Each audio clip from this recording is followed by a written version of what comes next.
This episode of The Edge is brought to you by Audible.com, offering more than 180,000 titles for smartphone, tablet, and desktop. To get a free audiobook of your choice and help Trek.fm at the same time, visit audibletrial.com/trekfm. And also by Enterprise in Space, an international program of the nonprofit National Space Society. Find out how you can help science and education and become a virtual crew member aboard the NSS Enterprise Orbiter by visiting enterpriseinspace.org. And if you want to join the conversation and share your thoughts on this episode, join the Babel Conference, our listeners group on Facebook. Just type BABEL into the Facebook search field. We look forward to seeing you there. You're listening to Trek FM. What have you done out there on the edge of Federation space?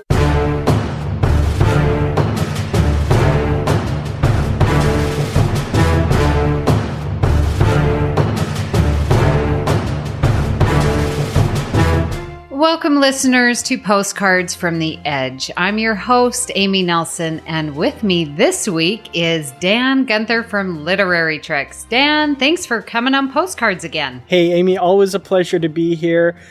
I wish it was under better circumstances, though, because Discovery's over. I know! I'm gonna cry. Oh, man. The season finale. Can you believe we were just waiting and now it is here? Mm-hmm. Yeah, mixed feelings totally. But, oh, man. Really excited to have had a great first season, but really sad that it's over. Yeah. Well, we're obviously talking about episode 15, Will You Take My Hand? Now, listeners, if you'd like to participate and share your responses, please post your comments on the Babel Conference. And we are actually going to have 2 additional postcards. So not to fear, Postcards isn't ending just because Discovery is. We are going to next week do a season 1 overview. So look for the Discovery in the Envelope. I'm going to post that again on Sunday, not to break the tradition. And then you can let me know what you thought of the season altogether, overall thoughts. And we would just love to hear you comment on that. The next week, we are going to get and ask for your predictions for season 2. That's cool. I know, because already in this week's thread, I'm like, okay, save your predictions for later. So we are listening to you and we want to hear from you. So you can look for 2 additional postcards episodes to drop after this. Now, at the time of this recording, we have had 641 comments. You guys are incredible. And I know I say this every week, but I really think this has got to be the most comments in the shortest amount of time. Yeah, definitely. Every time I went back to check on more comments, there was just, so many more that I had to scroll through and read, and so many opinions and thoughts out there. I think this might be, I mean, I have no idea whether, this is an accurate data point or anything, but I think it's the most talked about thing ever. Yeah. I have to agree because I get to see it every week. I really should have done, and I wish I would have thought of this sooner, to figure out the actual statistics of how many comments per minute or comments per hour. I'm so sorry, listeners. I let you down. I know. Because that would be really interesting to see those comments over time. Get your math class to do it as a special credit project. There you go. All right, students, get busy. Well, Dan, what were your initial thoughts after watching this season 1 finale? Well, I watch each week the new Discovery episode with a group of friends. We all get together at a friend's place and gather and watch it. It's a lot of fun. And for this one, of course, we had a celebration. We had a potluck. It was a lot of fun. And then we settled down and watched this episode. And I have to tell you, there were gasps, there were laughs, there were moments where I think some people just about cried, and some really amazing wow moments in this episode. It wasn't a perfect episode. There are a few little issues and that sort of thing. But overall, I think this is the cap to an incredible first season. And it's one of those finales. I think it's a really difficult thing to do because you can't please everyone all the time. Right. But I think they did a really good job personally. And I'm proud to have been along with them on this journey of this new Star Trek series. And I really liked this episode. And Tilly is still my absolute favorite character. And this episode does not change that. I love her.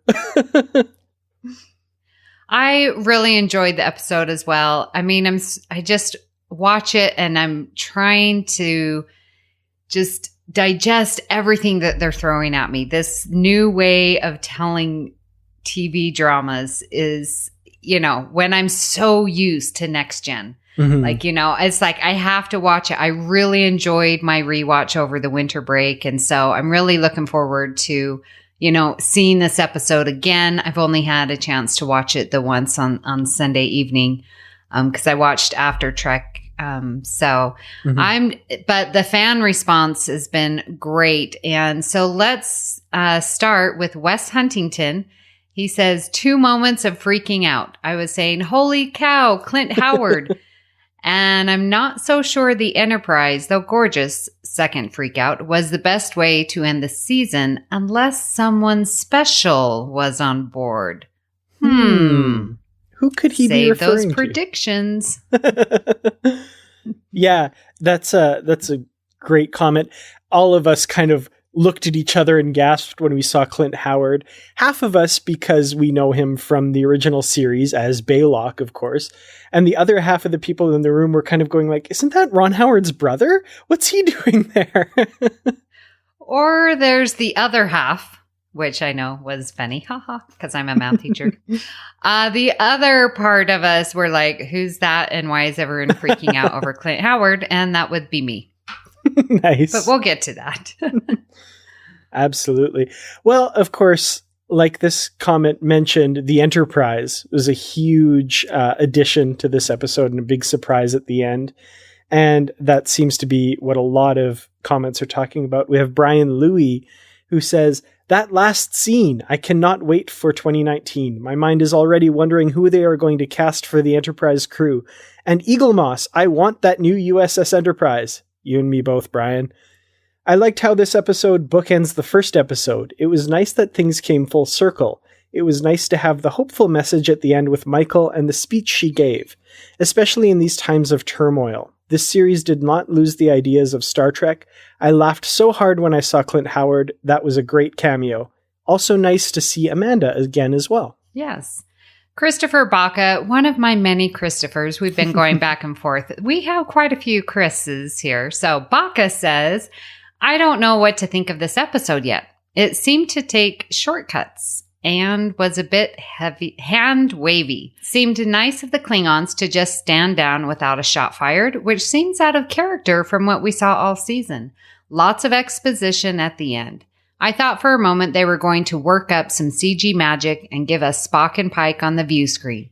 I do like the 2018 update of the Constitution class. Time to watch the episode for a second time. And I think you'll see if you read in his comments further in the thread, he definitely has a lot more to say. And I think after his second rewatch, he says some more things. So go, listeners, and read there in the thread. Interesting. Another thing, of course, with this episode, which Discovery has done throughout the season, are all these continuity references and that sort of thing. And Patrick Carlin comments a bit on that. Also mentions of the Betazoids and Mintakans. The clothes they wore on Kronos were very much like those of the landing party in Into Darkness.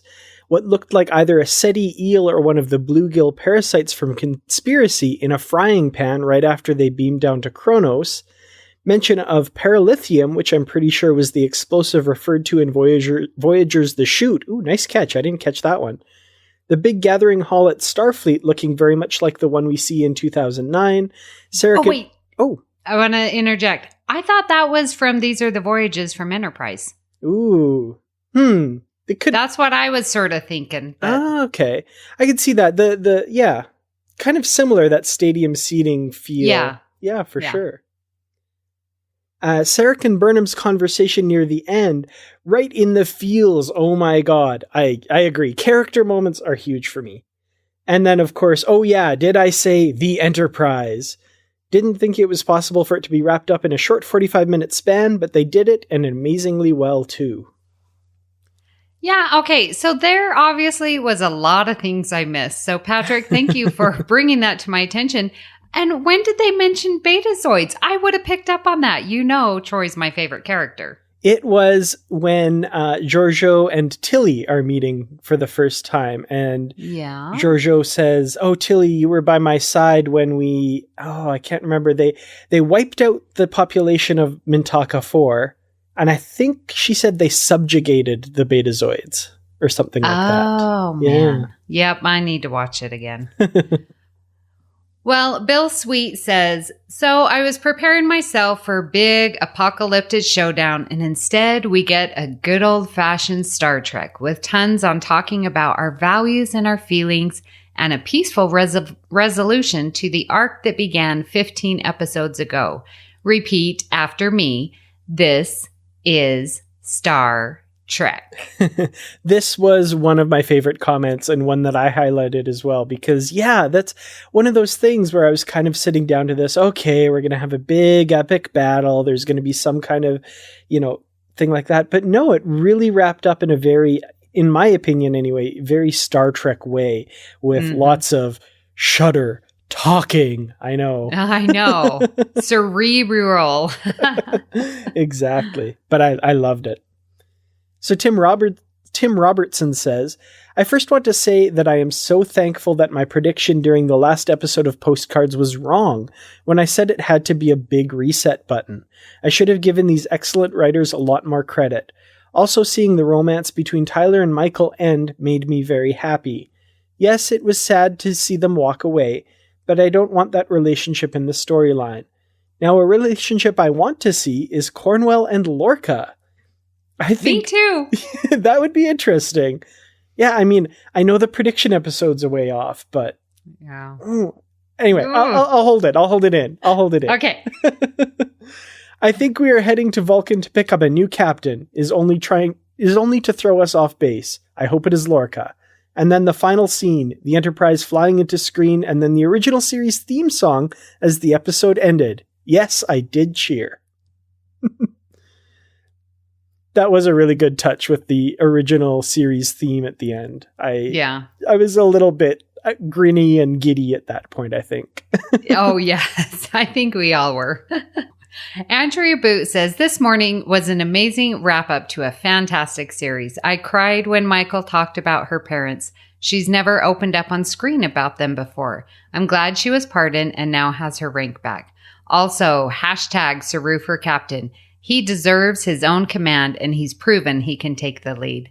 Hear. I really liked that we did get to see Burnham talk about her parents that way before. And again, okay, do I go here? She's opening up to Ash Tyler, the one who she says that she's not going to love anymore, but yet she's opening up and sharing feelings. And so I don't know. I was a little conflicted with that whole writing of it. Mm-hmm.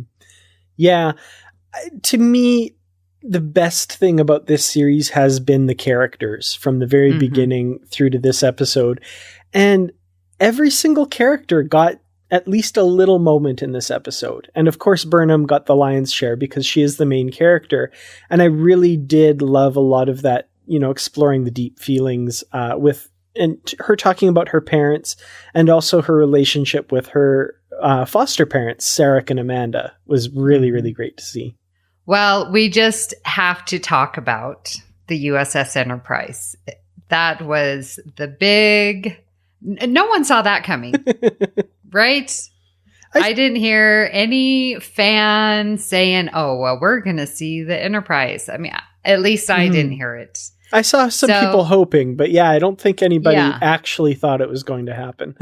Right. Nothing as obvious as the Ash Folk thing, right? For sure. Yeah. So Alexander Sanchez. Oh, okay. Alexander, you know who you are. Did anyone else squeal like a fangirl, like at a One Direction concert at the moment the USS Enterprise dropped into frame? My brother tried to hide the fact he was crying. Of course, a dear brother can't leave that be. Why you crying? I gotta say, we started watching this episode a little late because we had the potluck and stuff, and I logged onto Facebook, and I saw this comment before we started watching. I know, but it was still a moment that was not any lessened by that, because it's beautiful. And that whole why you cry, I get that. Like, there were people in the room that were watching the show that aren't as big a Star Trek fan as I am, but still, you know, everyone's enjoying it. Yeah. But as soon as it came on screen, about half the people in the room turned and looked at me, because they knew that I would just be, and I totally was. Even though, like I said, even though I knew it was coming, I had been spoiled, but it still was just an amazing moment. Yeah. Absolutely. I made that mistake once before, and it was when Culber died. And I got on before, and I was like, what am I doing? I was so mad at myself. No, that would be a bad one. Yeah. Yeah. Oh. Yeah. Well, back to the Enterprise. Yeah, sorry. No worries. April Taylor said, I watched this episode on my iPad with earbuds while my GF read the paper next to me. Haven't converted her yet. Still working on it. That's good. You're doing good work there. She witnessed a lot of disconnected, what? Ah! Squee! And even tears. This episode was great. Looking forward to watching it again on my large TV tonight. I can't go into details about it until after my rewatch, but suffice it to say I nearly lost it as the registration number started coming up on the screen. Yeah, you see that NCC 17, and then it cuts away, and you're like, what? I know, that was so good. I'm like, NCC 1701. Yeah, I screamed that at the TV. Yeah. Absolutely. Yeah. Matthew Baker says, to quote a great captain, she is a beautiful lady and we love her. So true. So true. Which captain said that? I want to say probably Kirk, but this is one that's escaping me. I don't know the quote. Oh, Matthew, you let us know which captain, because I do apologize. Unless it's Picard, I don't know. Yeah, that one. Oh, I hate to say it. My Star Trek knowledge is falling down there. Well, David Taylor certainly is channeling my feelings when he says, well, this just curled the toes of every TOS fan.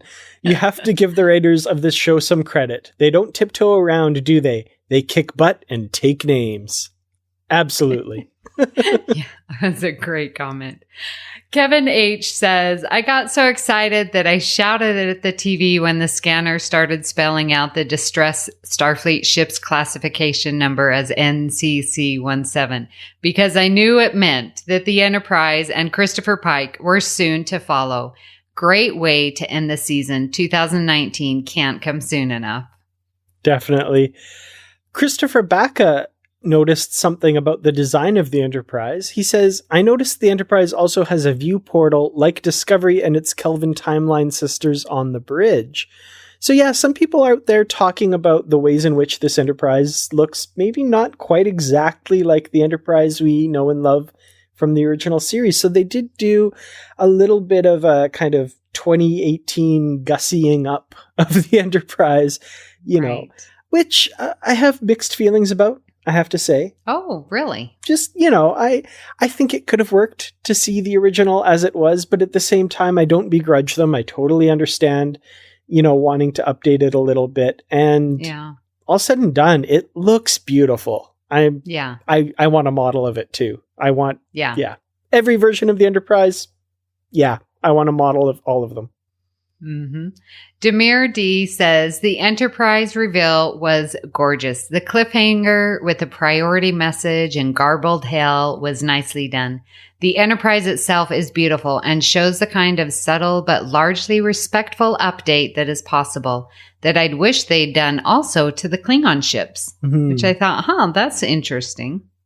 Yeah, so a lot of ships have been changed significantly, but the Enterprise, I think, just has some little tweaks to it, which I understand. Well, I think he says it's, a respectful update. Mm-hmm. Yeah, there's a lot of, it wasn't too far outside the box. They didn't go crazy with it. It's just little tweaks here and there that, and it still looks like, you see it on screen. That's the Enterprise. Totally. Yeah. Well, James Heath says, I really enjoyed this episode, but was nervous when the camera focused on the Enterprise. I wanted to see the ship I knew and not changed radically. It is different, but it looks like an enhanced version of the ship, so I was happy. I still hope for TOS uniforms, though, when we see the crew. Reboot the look of everything else, but give me a bit more real or enhanced Prime, please. I have been hearing, what are they going to do with the uniforms? Because they are so, TOS was, 60s. Yeah. I'm fine if they update it. I just...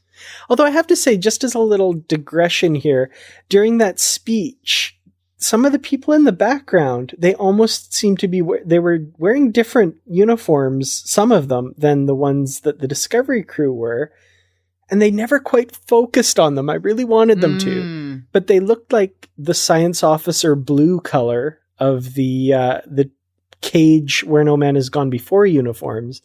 And it looked like they had black pants. So I'm not sure. And they were missing like the gold and silver highlights and stuff. So I don't know. It looked something like maybe a little bit sort of the Cage uniforms. I don't know. I don't know about that. I really want to examine that closely.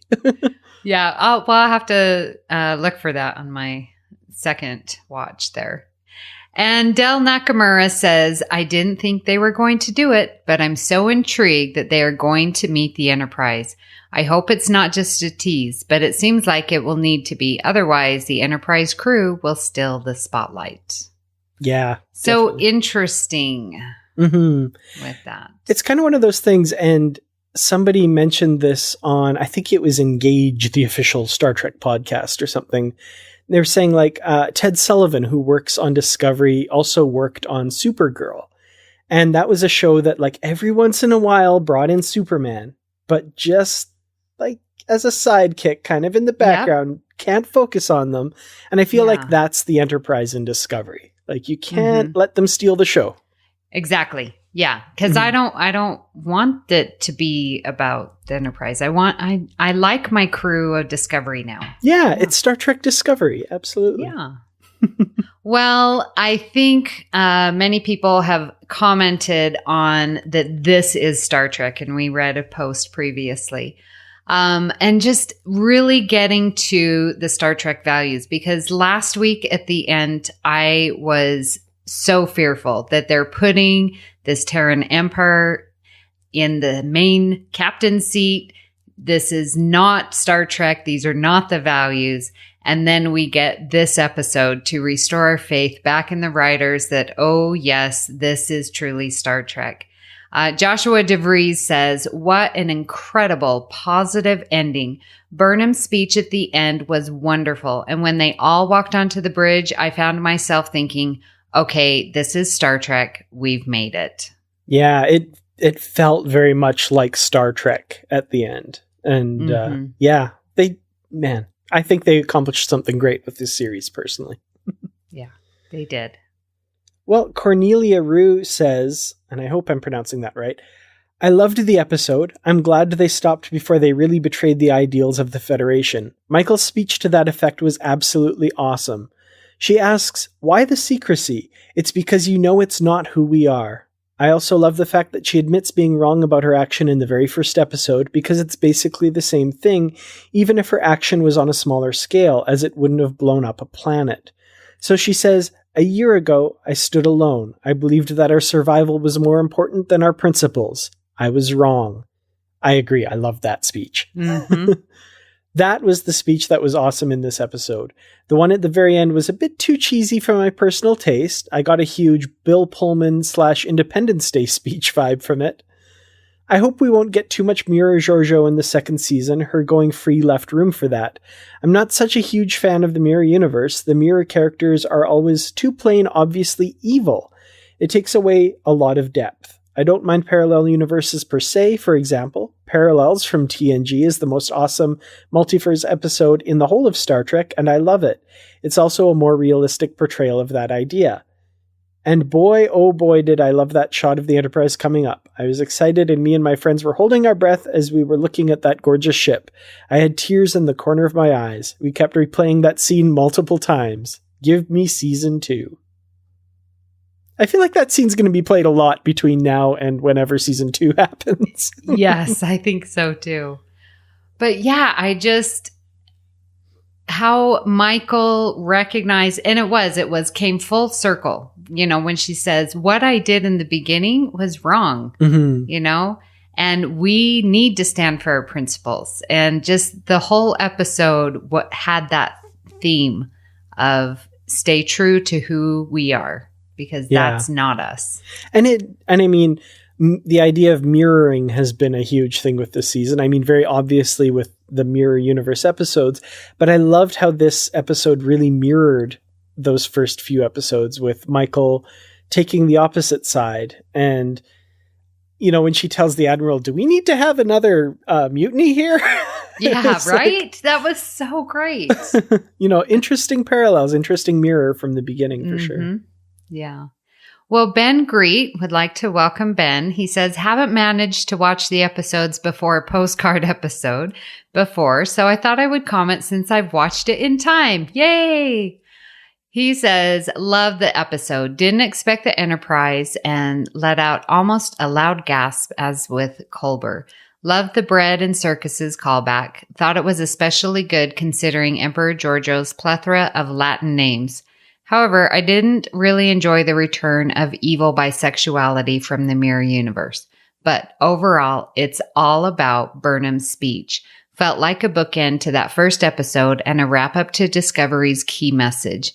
We must move beyond our fear of the other, even in times of danger and peril, and we must stick to our principles and who we say we are.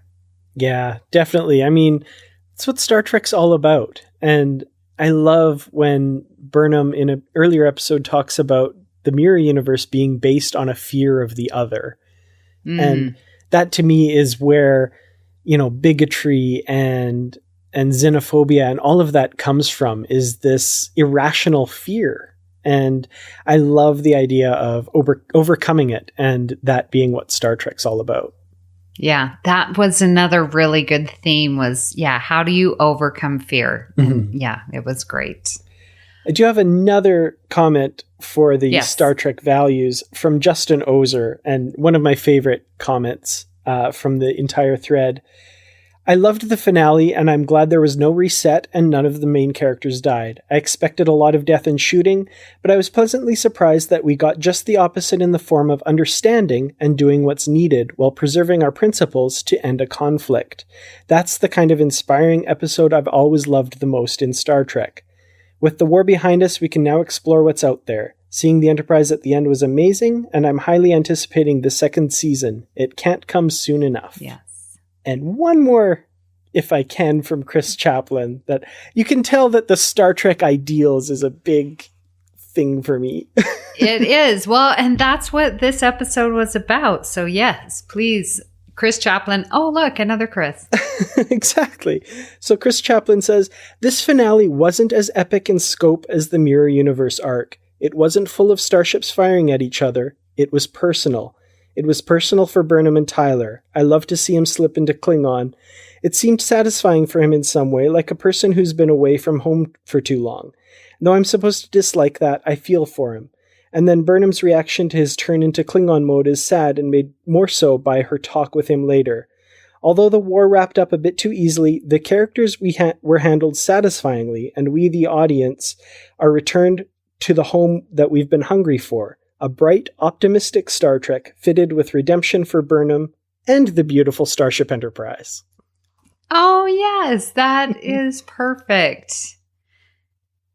I know. I miss the bright, optimistic. It has been dark. It has been, for sure. Yeah. But I think it's one of those things somebody explained early on, and it got me really behind Discovery, was, if TNG is the bright future that humanity is destined for, Discovery seems to be kind of like how we get there from where we are now. And that kind of made me go, okay, I'm on board. Okay, yeah. Well, there were some bits and pieces that I just sort of put together, just sort of random comments that didn't really go into a theme. So we mentioned it before, but Christopher Baca says, really love the score in this episode. Mhm. Obviously, the ending title was TOS. So Yeah, nice. that was a nice little treat. Suzanne Williamson says, I loved seeing the SETI eel. Khan never mentioned that you could eat them. I guess it's a Klingon delicacy. Exactly. Dennis Tremathick says, so Clint Howard has been in every Trek incarnation? And then Justin Ozer says, is Clint Howard the first Discovery actor who has appeared in past Star Trek? I love seeing him, and I hope we see more past Trek actors in Discovery. Let's start with Jeffrey Combs as Shran. Hear, hear. He's everywhere. Yeah, he's got to pop up at some point. Mark Rodriguez says, I will say something positive. The Emperor looked totally badass in her landing party outfit. To which Bill Sweet responded, yes, what was that goth cowboy fringe doing on there? So some questions for the costuming department for our listeners. Jason Sorensen says, that moment when you realize your ex-boyfriend is a bad Ash Klingon amongst his own kind and are sorta impressed. Clever. Right? I had to comment, was like, yeah, that's why Burnham was all of a sudden opening up and like, hey. Totally. Absolutely. Well, Chris Foster says, I'm not sure why so many people want the new captain to be someone we've met before. I have loved meeting these new characters this year, and I want to give the writers the freedom to keep creating more elements for the Star Trek universe. I think pulling someone out of canon to be the captain is limiting. We got our amazing gift from canon with the Enterprise showing up, and it was awesome. I agree completely, Chris. Another Absolutely. Chris. I love Burnham and all of these characters, Tilly, Saru, and, you know. Even Lorca. Yeah. Oh, I especially love Lorca. But okay, so we've seen Sarek, right? That's just sort of a minor character. He's there in the background. I really want it to be someone new that we can learn and build the universe, not just have the same universe, but build it around the great TOS. Absolutely. You know? Yeah. And I mean, they've done so well, like Chris says here, with the original characters. So, let's trust the writers that they're going to create some interesting and great characters that someday we will think of in the same breath as, Kirk, Spock, Picard, and everyone else. Yeah. I'm sure you meant to say Troy as well. Yeah, and Troy. Kidding. Absolutely. Sorry, I got to play to my audience. I forgot. Christopher Mock had some odds and ends comments as well. Liked the TMP Klingon in the High Council scene. Now, I had to have somebody point this out to me. There was a screen grab. There's a Klingon in that High Council scene wearing what looks like TMP era Klingon uniform kind of thing going on there. So some interesting little background stuff if you keep an eye out for that. And I like this one, and I did catch it. And everyone in the room heard me go, oh, Space Dock! He says, anyone catch the movie era Space Dock under construction? And that was orbiting Earth. It was beautiful.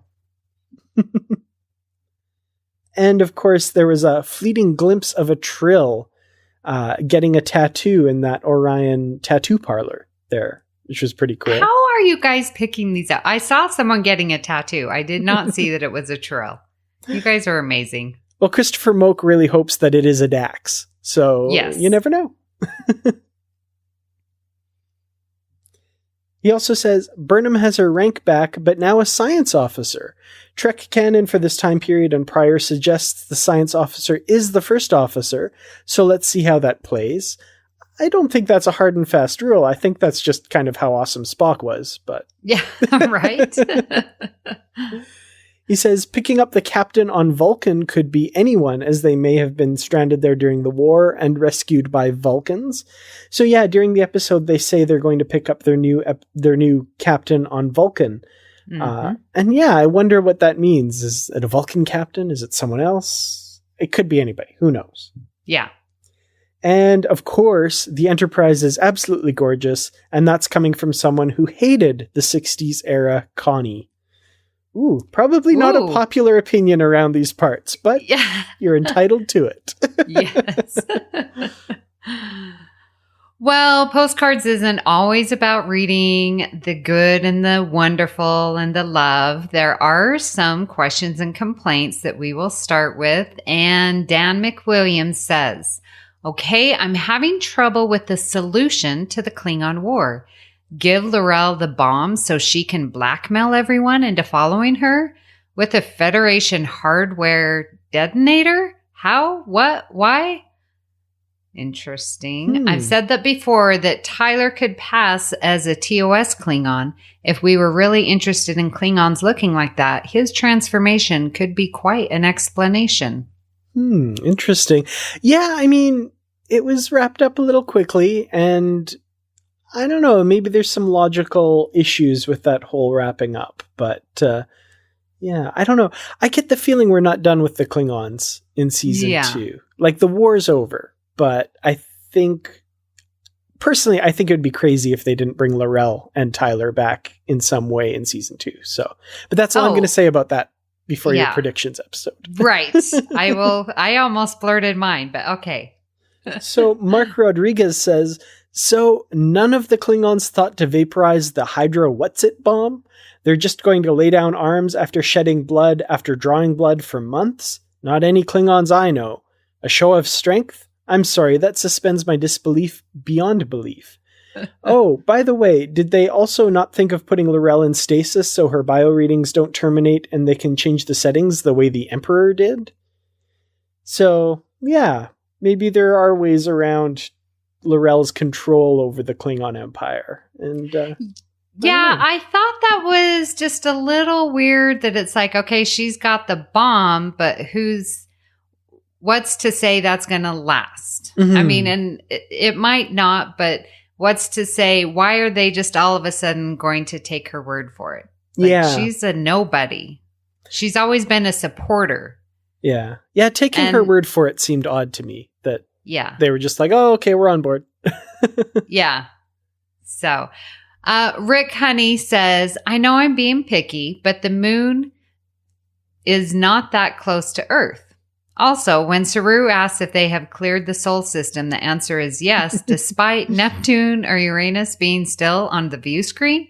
The answer should have been, we will be in 10 seconds, sir. I hate to say it, but while I was watching it and that line came up, I said the exact same thing out loud. I was like, no, you're not. Yeah. There goes Uranus.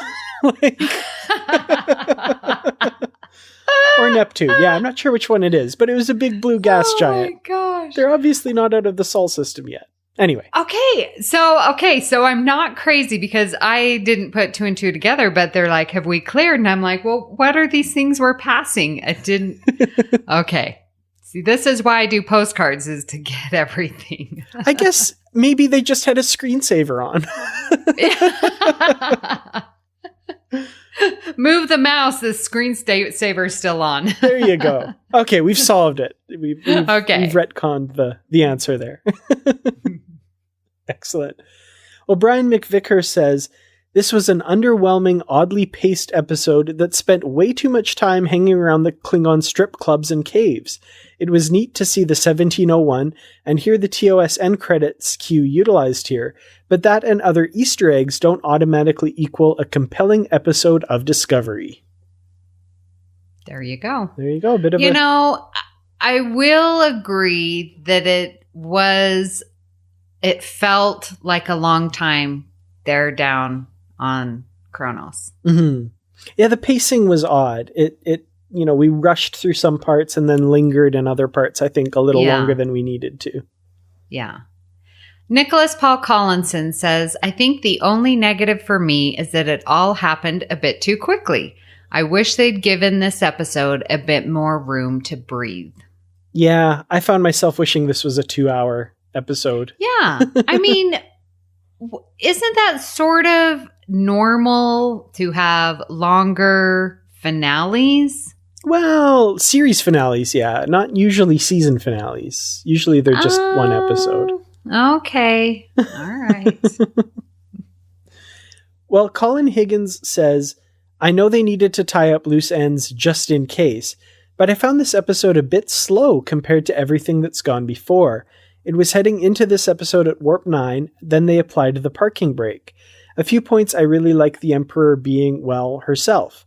A good conclusion to the love story, and, well, what can I say? I may have let out a, oh yeah, baby, when the Enterprise flew in at the end. Major geek out. Now the question is Mr. Spock the science officer? And if so, will Sarek say hello? Well, hopefully not a Vulcan hello. That would be... there you go. Oh, you're so funny, Dan. So definitely people are saying like the pacing, that it's too slow, it's moved too fast. Like, yeah. It did feel a little off for sure. I will grant that.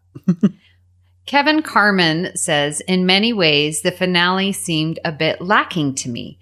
Tilly and the rest of the crew not seeing through the Giorgio story easily made them look a bit too trusting. Likewise, it seemed a bit too simplistic to install L'Rell. The plan felt like something Cisco might do, but I'm not sure about Starfleet going along with it. Tyler staying was an interesting sacrifice. Burnham's speech about Starfleet ideals is appreciated, but at the same time felt a bit like platitudes. I did like seeing classic uniforms in the background, however. So yeah, someone else noticed those. That's interesting. Yeah. Well, Christopher Lutz says, what does everyone think of the Earth in Danger trope again being used in the finale? It has been used in one form or another in every Star Trek project, Beyond included, since 2002. Is it too much? Interesting point. Yeah. Earth is in danger. We see it over and over and over and over again. I get your point. I hear you. Yeah, definitely.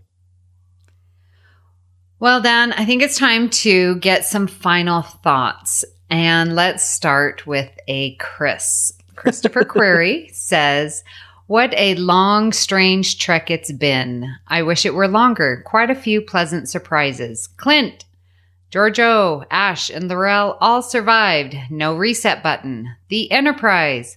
After we didn't see the Defiant, I was sure they would avoid showing the Enterprise. Glad I was wrong. Giorgio probably thinks that Burnham's compassion is weakness, but I can't help wonder if she preferred having a crew that didn't want to stab her in the back. Perhaps the new captain is Vulcan. That's an interesting point about Giorgio. I kind of thought maybe there was a little bit of admiration in her eyes with Burnham and her facing off at the end there. I could have been wrong, but it seems like there was a little like, nice play kind of going on there. And well, it might be a good discussion point of now we've got Mirror Giorgio in Prime. Is there going to be an arc with that? Interesting. We'll have to save that for it's hard not to speculate. I know, really want right? Well, instead we'll go to Mark Boder's comment, who says, overall, I liked the episode. I think Ash's decision to stay with L'Rell was the correct one. I'm not sure what I think about Mirror Giorgio being free to wander the Prime universe, except that she'd better show up again. And that ending with the Enterprise, if they are going to go there, they had better go all in and not just be a tease. The last thing I want to see is, Saru at the start of the next episode going, well, that was an interesting adventure with the Enterprise. Now on to Vulcan. That would not be good. I would not like that. Right. No teasing there. I see. Yeah, I also agree that Ash and Burnham's relationship ending that way and him supporting and going to be with L'Rell, I think that really was the right decision. And I was glad to see that closure between them. And I was also glad that I didn't see the hatred that Burnham had for Tyler anymore, that sort of seemed to, well, I don't love you. Well, I do. I used to love you, but I'm going to wish you well because that's the best thing for us, Mm-hmm. I thought that was a good ending. Yeah, for sure. Again, to me, it's just all about the characters, and yeah, great character moments for sure. Yeah.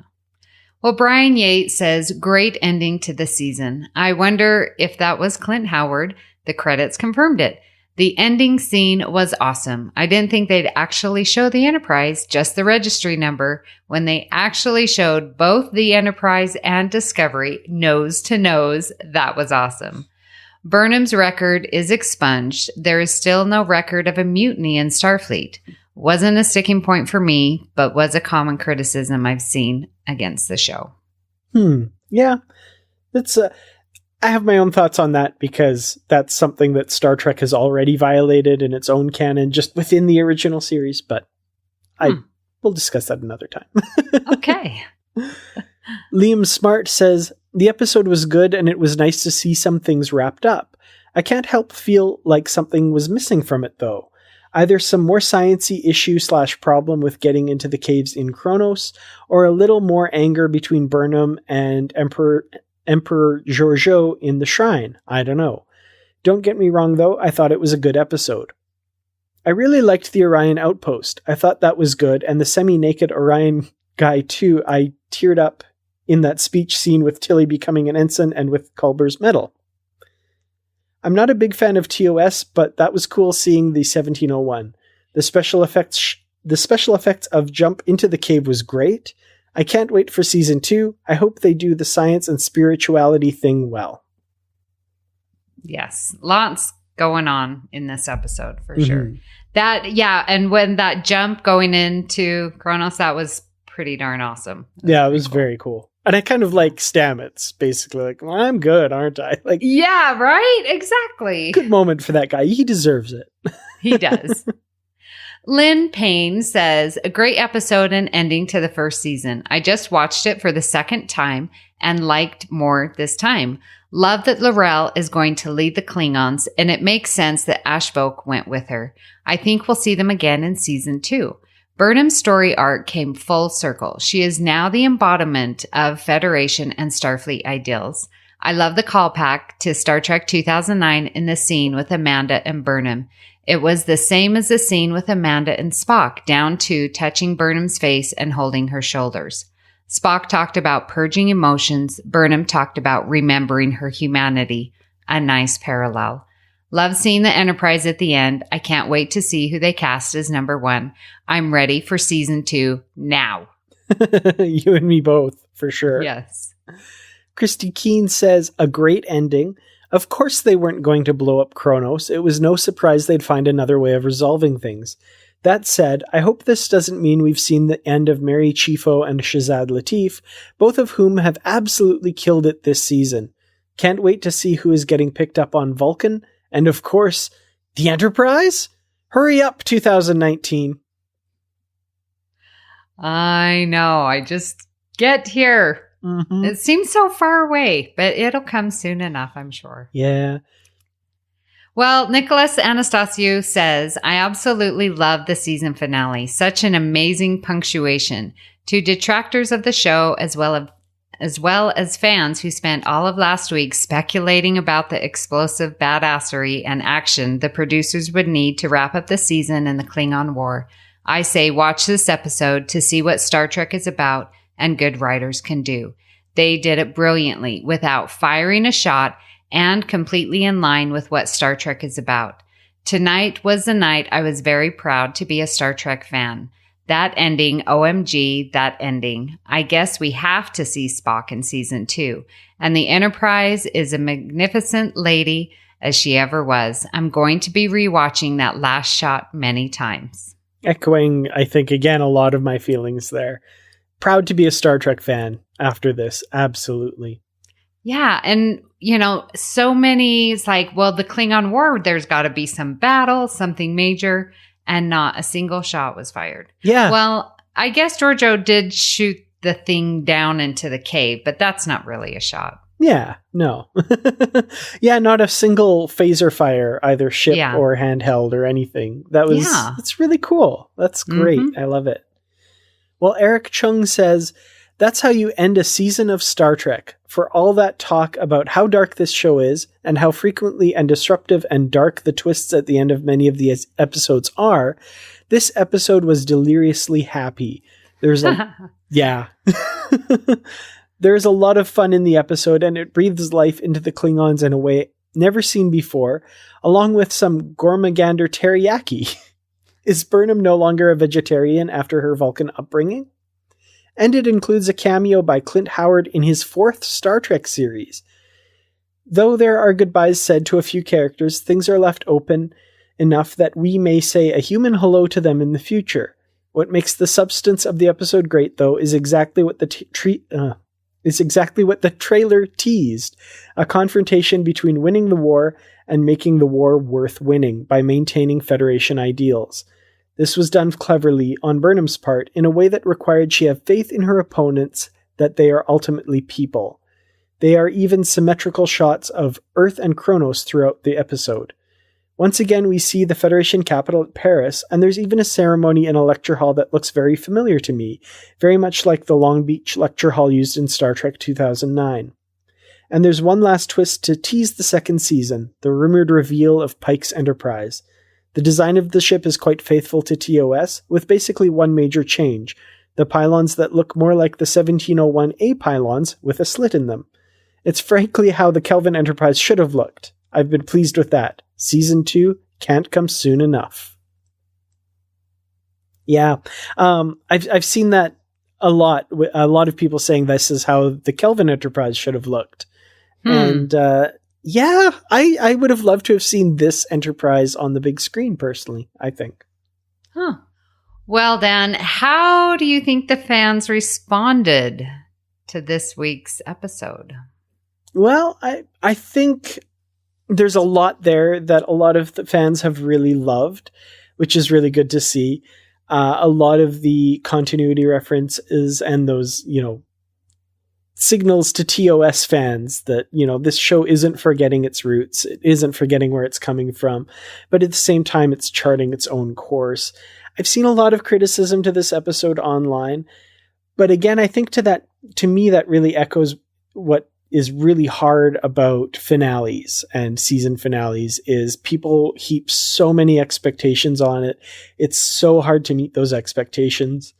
To me, this one really knocked it out of the park. I loved it, but I also see where some people have some criticisms. So I think a little bit more mixed than we've seen lately, but mostly positive, I would venture to guess.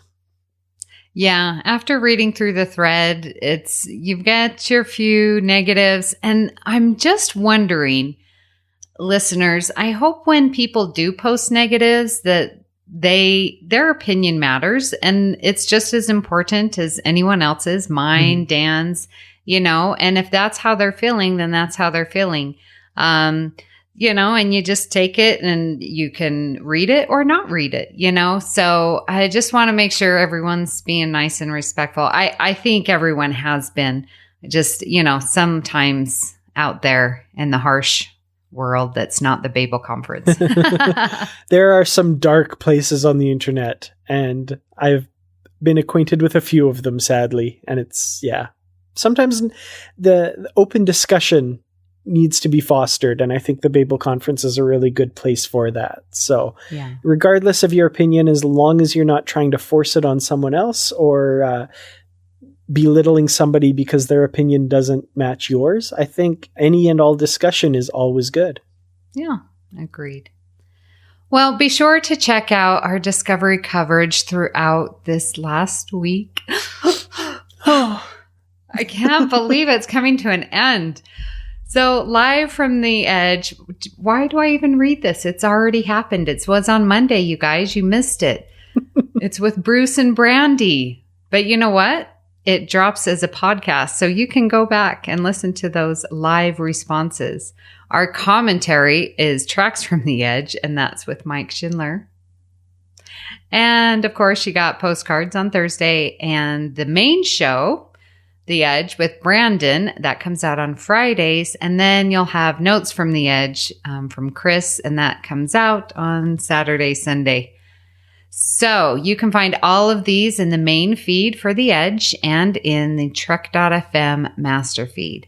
We, of course, would love to hear your thoughts on Discovery. The best place to do that is the Babel Conference. You can also find us on Twitter at TrekFM or send us an email using the contact form on our website at trek.fm/contact. Choose to send to a show and choose The Edge. That will come right to me.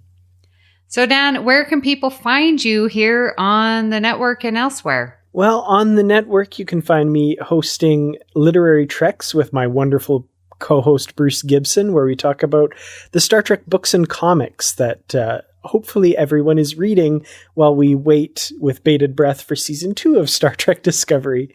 And elsewhere, you can find me on Twitter. I'm at Kertrats. That's Kertrats. You can find me on YouTube at youtube.com/Kertrats Productions, talking about Star Trek, of course, because, you know, whether it's on Trek FM or elsewhere, that's pretty much all I do nowadays.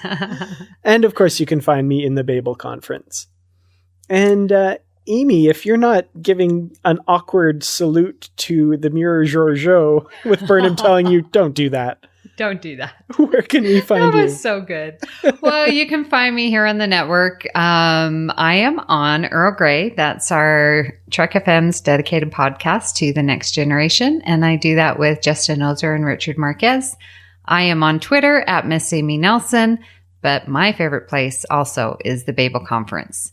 So again, listeners, just want to throw it out there. 2 more episodes next week. Look for the discussion thread for your overall thoughts on the season as a whole chapter in a book, as people are saying. And then the following, we will get your predictions. So just hang on to your predictions. Just hold your horses on those. So we would like to thank our associate producers, and they are Norman Lau, Tony Robinson, Thomas Puleo, Lisa Slack, Shoab Mirza, Richard Rutledge, James Muldrow, and Cornelia Reutner. If you'd like to help us keep all of our shows going and even become an associate producer yourself, visit patreon.com/TrekFM for all the details. Well, Dan, thank you for coming on Postcards. So excited. You started us off at the beginning and now coming around full circle, just like Michael Burnham. Wow, well, I'm so honored to have been invited on for the final regular episode of Discovery. So thank you so much. This was so much fun. Yes. And I need to come back on Literary Treks. Yes, I agree completely. Okay, we'll make that happen. Absolutely. Well, join us next week for another episode of Postcards from the Edge. Hailing frequencies open.